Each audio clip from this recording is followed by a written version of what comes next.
जय हिंद। आपका स्वागत है आपके अपने YouTube channel DN education A7 में। तो दोस्तों, जैसा कि आप सभी को मालूम है कि हमारे चैनल DN एजुकेशन A7 में पिछले कुछ दिनों से वीडियो अपलोड नहीं हो रहा है, जिसका कारण यह है कि बीच में मेरा एग्ज़ाम आ गया था, फिर स्वतंत्रता दिवस आ गई, तो उसी की तैयारी में हम लोग लग गए, तो हमारा कोई भी वीडियो अपलोड नहीं हो पा रहा था। लेकिन अब से हमेशा एक एक वीडियो अपने चैनल पर रोज़ अपलोड होगा। तो आज हम लोग कवर करने वाले हैं क्लास 10th के बायोलॉजी के चैप्टर 1 के ऑब्जेक्टिव को, जिसका ये पार्ट 1 है, और हम अगले 2-3 पार्ट इसी चैप्टर को कवर करेंगे 2-3 पार्ट में। तो चलिए हम लोग शुरू करते हैं। हमारा पहला क्वेश्चन है, किस पौधे में रंध्र अनुपस्थित रहते हैं? ऑप्शन ए आम, बी हाइड्रीला, सी नागफली, डी कनेर। और इसका जो सही आंसर है हाइड्रीला, ऑप्शन नंबर बी। चलिए हम अगले क्वेश्चन की ओर बढ़ते हैं। इसमें अगला क्वेश्चन दिया हुआ है, मानव गुर्दे का आकार होता है? ऑप्शन ए गोलाकार, बी आयताकार, सी सीम के बेज के आकार, या डी इनमें से कोई नहीं। तो दोस्तों, इसका जो सही आंसर है वो है ऑप्शन नंबर सी, सीम के बीज के आकार का मानव का गुर्दा होता है। चलिए हम अगले क्वेश्चन की ओर बढ़ते हैं। इसमें अगला क्वेश्चन दिया हुआ है, किस जीव में हीमोग्लोबिन नहीं होता है? ऑप्शन ए पक्षी में, बी मक्खी में, सी मनुष्य में, डी इनमें से कोई नहीं। और इसका जो सही आंसर है वो है ऑप्शन नंबर बी, मक्खी में हीमोग्लोबिन नहीं होता है। तो चलिए अगले क्वेश्चन की ओर बढ़ते हैं। इसमें अगला क्वेश्चन दिया हुआ है, हीमोग्लोबिन की कमी से कौन सा रोग होता है? ऑप्शन ए मधुमेह, बी पीलिया, सी एनीमिया, डी डायरिया। तो इसका जो सही आंसर है वो है ऑप्शन नंबर सी, एनीमिया रोग होता है मधुमेह की कमी से, हीमोग्लोबिन की कमी से। तो चलिए हम लोग अगले क्वेश्चन की ओर बढ़ते हैं। इसमें अगला क्वेश्चन दिया हुआ है, प्रसिद्ध पुस्तक द माइक्रोग्राफिया किनके द्वारा लिखी गई थी? Option A Modi, B brown, C Darwin, D Robert Hooke. और इसका जो सही आंसर है वो है option number D, Robert Hooke. यानी ये जो पुस्तक था द माइक्रोग्राफिया, वो रॉबर्ट हुक के द्वारा लिखा गया था। तो चलिए हम अगले क्वेश्चन की ओर बढ़ते हैं। इसमें अगला क्वेश्चन दिया हुआ है, पौधे और पशुओं की कोशिकाओं का वैज्ञानिक अध्ययन क्या कहलाता है? ऑप्शन ए आनुवंशिक, बी कोशिका विज्ञान, सी हेड्रिला, डी उत्तक विज्ञान। और इसका जो सही आंसर है वो है ऑप्शन नंबर बी, कोशिका विज्ञान। चलिए हम अगले क्वेश्चन की ओर बढ़ते हैं। इसमें अगला क्वेश्चन दिया हुआ है, मानव हृदय गिरा हुआ है? ऑप्शन ए पेरिकार्डियम से, बी जलाइम से, सी फ्लोएम से, डी प्लाज्मा से। और दोस्तों, इसका जो सही आंसर है वो है ऑप्शन नंबर ए, पेरिकार्डियम से मानव हृदय घिरा हुआ है। तो चलिए हम अगले क्वेश्चन की ओर बढ़ते हैं। अगला क्वेश्चन दिया हुआ है हमारा, रक्त इनमें से किसकी उपस्थिति के कारण लाल दिखता है? Option A thrombin, B fibrin, C haemoglobin, D thromboplastin.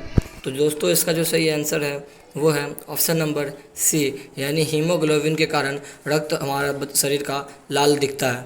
चलिए हम अगले क्वेश्चन की ओर बढ़ते हैं। इसमें अगला क्वेश्चन दिया हुआ है, शुद्ध या ऑक्सीजनित रक्त को हृदय से शरीर के विभिन्न अंगों भागों में ले जाने वाली रक्तवाहिनी कहलाती है? ऑप्शन ए धमनियाँ, बी शिराएँ, सी अलिंदा, डी निलय।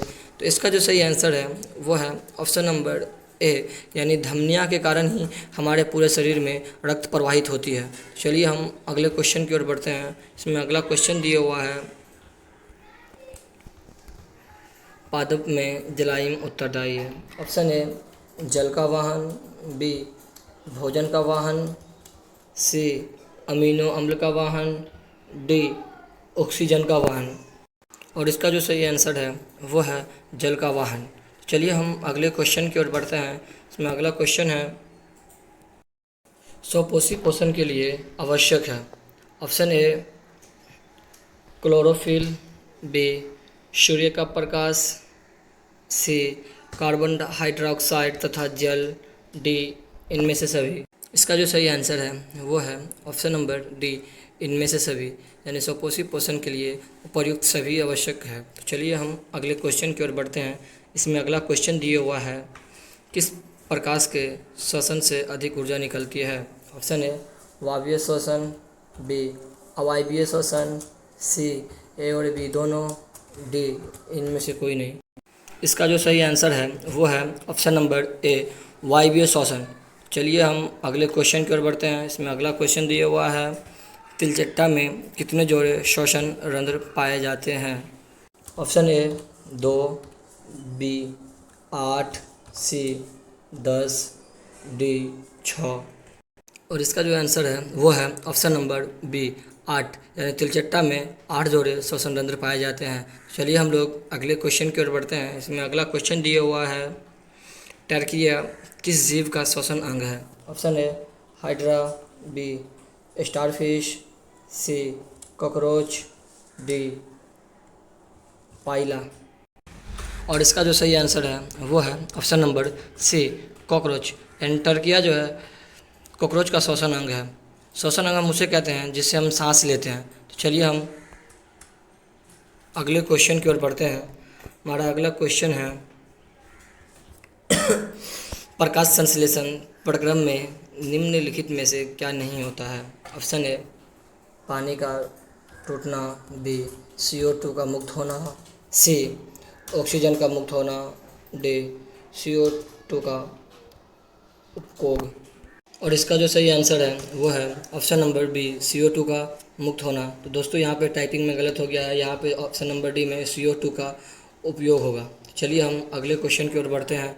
हमारा अगला क्वेश्चन है, इनमें किसके द्वारा अमीबा भोजन का अंतर्ग्रहण करता है? ऑप्शन ए कुटपाद, बी परिवहन, सी भोजन रसधनी, डी केंद्रक। और इसका जो सही आंसर है वो है ऑप्शन नंबर ए, कुटपाद। चलिए हम अगले क्वेश्चन की ओर बढ़ते हैं।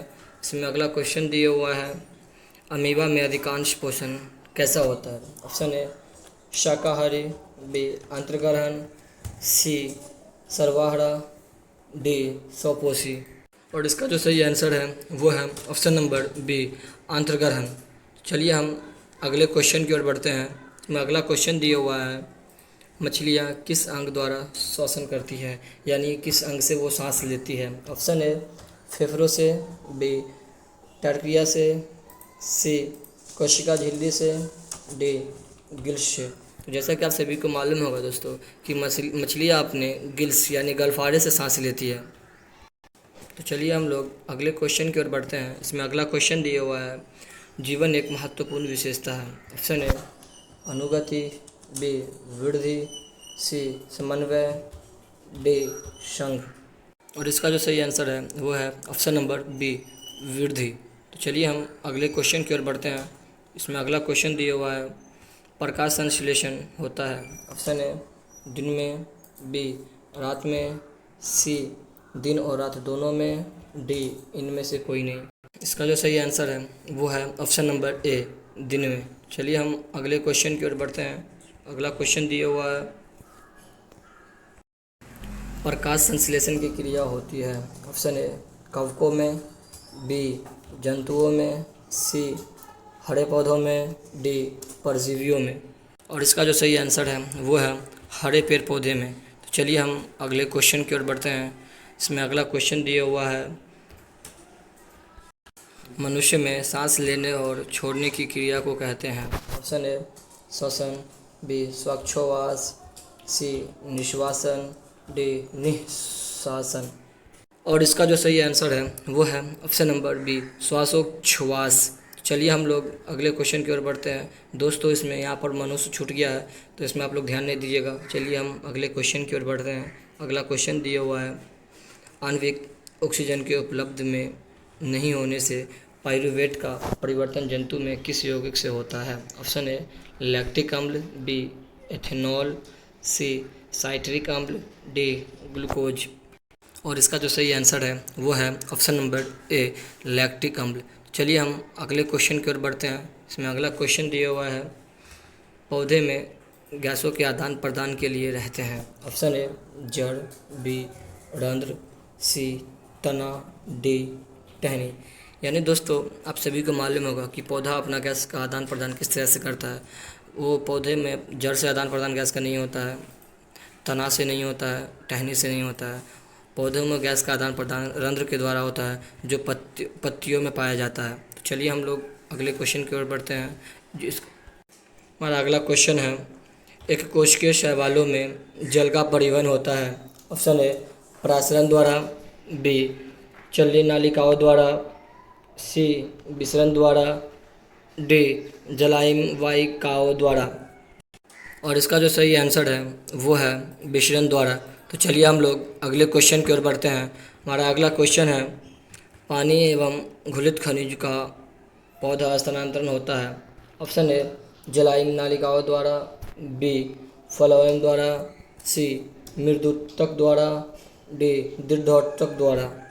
और इसका जो सही आंसर है वो है जलाइम नालिकाओं द्वारा। तो चलिए हम अगले क्वेश्चन की ओर बढ़ते हैं और हमारा इस चैप्टर का, इस पार्ट का लास्ट क्वेश्चन भी है। तो चलिए हम देखते हैं लास्ट क्वेश्चन हमारा इस पार्ट का क्या है। पौधे में खाद्य पदार्थ का स्थानांतरण किस रूप में होता है? Option A glucose, B sucrose, C starch, D proton. और इसका जो सही आंसर है वो है ऑप्शन नंबर बी सुक्रोज। तो दोस्तों ये था हमारा बायोलॉजी का चैप्टर 1 के पार्ट 1, यानी इसका 2 या 3 पार्ट और आएगा इस चैप्टर का। तो आप लोग बने रहिए हमारे चैनल DN एजुकेशन S7 में। अगर आपको वीडियो अच्छा लगा हो तो वीडियो को लाइक करें, प्यारा सा एक कमेंट करें और अपने दोस्तों को वीडियो को शेयर करें। जो क्लास 10th और 12th की तैयारी में लगे हुए हैं उन लोगों के लिए ये वीडियो बहुत हेल्पफुल होने वाला है। तो चलिए हम लोग मिलते हैं अगले वीडियो में। जय हिंद।